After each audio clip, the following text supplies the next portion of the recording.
Hey everyone, welcome back to Mr. English Today. I'm Sam, and today we're solving one of the biggest confusions in English grammar. Ooh, big claim. I'm Lily, and yes, today we're talking about will versus going to. Almost every English learner mixes these up. Even some advanced learners still get confused sometimes. I've seen people study English for years and still hesitate on this one. True, it's such a small grammar point, but it really changes the meaning of a sentence. So by the end of this episode, you'll finally understand the difference, clearly and forever. I love a bold promise like that. Okay, let's start with a simple question, Sam.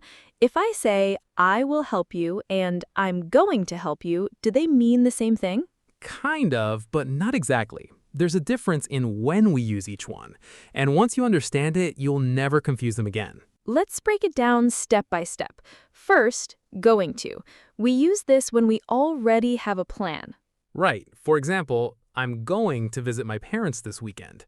That means I already decided this before now. Maybe I even told someone yesterday. Another one, she's going to start a new job next month. Already planned, already decided, maybe even already signed the contract. So going to is for plans and intentions you already had in your mind before this moment. Now let's talk about will. We use will for decisions we make in the moment, right now, spontaneously, without any planning at all. Oh, I love this example. Imagine your friend says, I'm cold, and you immediately say, I'll close the window. That's perfect. You didn't plan it before. You decided right at that second, based on what just happened. Let's do a quick game. I'll say a situation, and Lily has to choose will or going to. Ready? Oh no, here we go. Okay, ready. Situation 1. You already bought tickets for a movie next Friday. That's going to. I'm going to watch a movie on Friday, already planned. Correct. Situation 2. The phone is ringing and you say, I'll answer it. That's spontaneous, decided at that moment, no planning involved. excellent. Situation 3. You just checked your calendar and saw you have a dentist appointment tomorrow. I'm going to see the dentist tomorrow, already scheduled, already known before now. Perfect. You're really good at this, Lily. I've been practicing. Okay, my turn to test you now, Sam. Uh-oh. Okay, situation, you look outside and see dark clouds and you say, It's going to rain because I see evidence right now. The clouds show me it's likely to happen. yes, great point. This is actually a third use of going to, predictions based on evidence you can see right now. Right. So it's not just planning, it's also predicting something based on what we observe with our own eyes. For example, look at him running so fast. He's going to win the race. You see the evidence, so you predict with going to. Compare that to will for predictions. We usually use will when it's more general, without direct evidence in front of us. Like, I think it will rain tomorrow. No dark clouds right now, just a general guess or opinion based on nothing specific. So here's a nice way to remember it. Will for opinions and guesses, going to for evidence you can see right now. That's such a helpful way to think about it. Okay, let's practice more. Sam, give me a sentence with will for a general prediction. I think English will become even more popular in the future. Perfect. General opinion, no direct evidence, just a belief about the future. Your turn. Give me one with going to based on evidence. Look at that plate. It's going to fall off the table. I can see it happening right now, right in front of me. Excellent example. Okay, now let's talk about promises. This is another important use of will. Yes, when we promise something, we always use will, never going to. This is a fixed rule, no exceptions. For example, I will always support you. That's a promise, a real commitment to someone. Or, I will call you every day, a personal promise, something you're dedicating yourself to. Perfect. So remember, for promises, always choose will, never going to. Let's also mention offers, when we offer to help someone in the moment. Right, like, don't worry, I'll carry your bags. That's an offer, decided spontaneously to help someone. Or imagine someone drops their pen and you say, I'll get that for you. Perfect example of an instant offer. No planning, just kindness in the moment. Great review so far. Before we continue, quick reminder, if this episode is helping you, please subscribe to Mr. English Today. Every subscriber helps our small channel grow and reach more learners like you. Yes, please subscribe. New episodes drop every week, and it really does make a difference for us as a small, growing channel. Okay, let's do a few more real-life examples to make sure this is super clear for everyone listening today. Imagine you're at a restaurant and the waiter asks what you want to order. You look at the menu and decide right then. I'll have the chicken, please. Spontaneous decision. Will.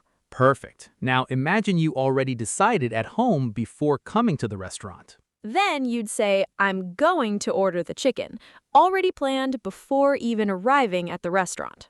Such a small difference in meaning, but a big difference in grammar logic. Exactly. Okay, here's a tricky one. Weather forecasts. Which one do we usually use? Great question. We usually say will for weather forecasts because it's based on general information, not something we directly see outside. For example, tomorrow it will be sunny with a high of 30 degrees. That's a forecast, a general prediction. But if you look outside right now and see rain clouds building, you'd say going to instead, because you have visual evidence right in front of you. This is such a helpful distinction, evidence versus general prediction. I think our listeners are really getting this now. Let's talk about one more situation. Job interviews. Imagine someone asks you, what are your plans after this interview? You'd probably answer with going to, since you likely already have plans, like I'm going to celebrate with my family. Exactly, because it's already decided, not a spontaneous idea. Okay, let's do one final challenge round. I'll give situations, Sam answers with the correct form. Bring it on. You already booked a flight to Paris next month. I'm going to visit Paris next month. Correct.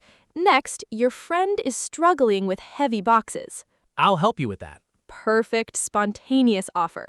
Next, you're making a lifelong promise to someone. I will always be there for you. Beautiful. Next, you see someone about to trip over a rock. He's going to fall. Perfect. Visual evidence right now. One more. You're ordering food and just decided right at the counter.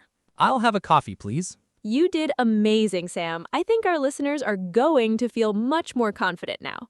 See what you did there? Going to. Nice prediction based on our conversation right now. Ha! I didn't even notice. Grammar really does become natural with practice, doesn't it? Exactly the point of this whole episode. Okay, everyone, let's do a quick recap before we finish. Use going to for plans you already decided and for predictions based on evidence you see right now. Use will for spontaneous decisions, promises, offers, and general predictions or opinions without direct evidence. Such an important distinction. I hope this episode made it crystal clear for every one of you listening today. Before we say goodbye, let's think ahead a little bit. In our next episode, we'll dive even deeper into future expressions, including might, could, and may for possibilities and uncertain predictions.